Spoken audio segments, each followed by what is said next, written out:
J'ai eu la chance d'avoir une famille chrétienne, et à l'intérieur de la famille, que ce soit avec mes parents par exemple, ça a pu être des vrais lieux aussi on peut être conforté dans sa foi par l'exemple de nos aînés qui d'une part la vivent et nous aident à la déployer. J'ai eu un parcours de foi relativement facile, oui, avec quelques remises en question au tout début de l'adolescence sur par exemple ce que la Bible disait, la véracité de ce qui était raconté dans la Bible, etc.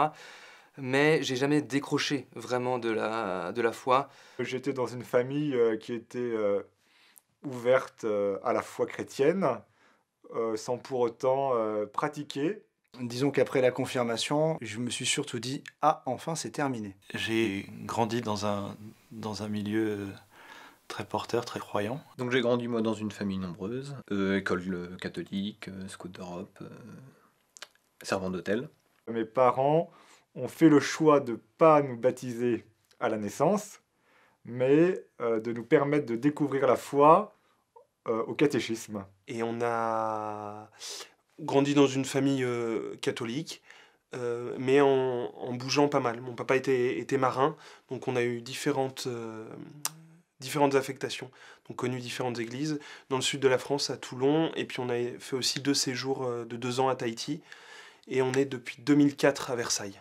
Depuis que j'ai 8 ans, j'ai le souvenir qu'on s'est mis à aller à la messe tous les dimanches. Puis j'ai grandi, j'ai demandé le baptême, puis je suis devenu servant d'hôtel. J'ai été à l'école primaire au foyer de charité de Courset. Voilà. Et c'est important parce que c'est là que j'ai découvert Dieu. Et du coup, mes années d'étudiant étaient des années d'étudiant où j'ai surtout étudié, quoi.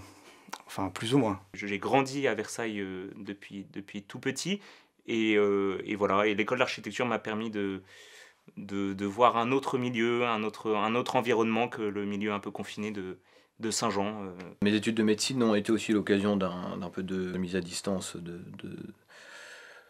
non pas de ma foi, parce que je pense que j'ai toujours cru en Dieu, mais non pas non plus de ma pratique, parce que j'allais toujours à la messe le dimanche, ne serait-ce que pour faire plaisir à mes parents. Ma foi, elle a commencé personnellement dans l'épreuve. Elle a commencé par un drame en famille. Et donc, pendant très longtemps, jusqu'à que le Seigneur me prenne, quoi, c'était soit tout ce qu'on me raconte au caté, tout ce que j'ai au scout, ce que je sers à la messe, soit c'est vraiment bullshit, soit tu es vraiment là, Seigneur. J'ai demandé à être animateur en aumônerie, en 5e. C'était important pour moi de rendre service, de participer à la vie paroissiale, peut-être aussi de rendre, de donner de ce que j'ai reçu. J'étais vice-président du BDE, du bureau des étudiants. J'organisais moi-même toutes les soirées de médecine de la fac. Et à côté de ça, j'étais quand même chef scout, j'allais donc toujours à la messe le dimanche. Voilà, donc en fait, il y avait quand même une espèce d'incohérence. Je pense qu'au fond, au fond de moi, je croyais vraiment en Dieu. Mais en fait, le fait de voir d'autres personnes, etc., de voir des gens évidemment non chrétiens, quoi, même s'il y en avait à Saint-Jean, mais voilà, de découvrir un autre monde dans les études supérieures m'a ouvert beaucoup et m'a fait beaucoup grandir. Moi, j'étais heureux de faire ces études, de faire 5 ans. J'ai toujours eu la foi, grâce à Dieu. Après, la manière de la vivre a évolué entre une foi reçue des parents, comme un cadeau précieux, enfin, de Dieu, par le baptême, mais par les parents qui l'entretiennent, la font croître.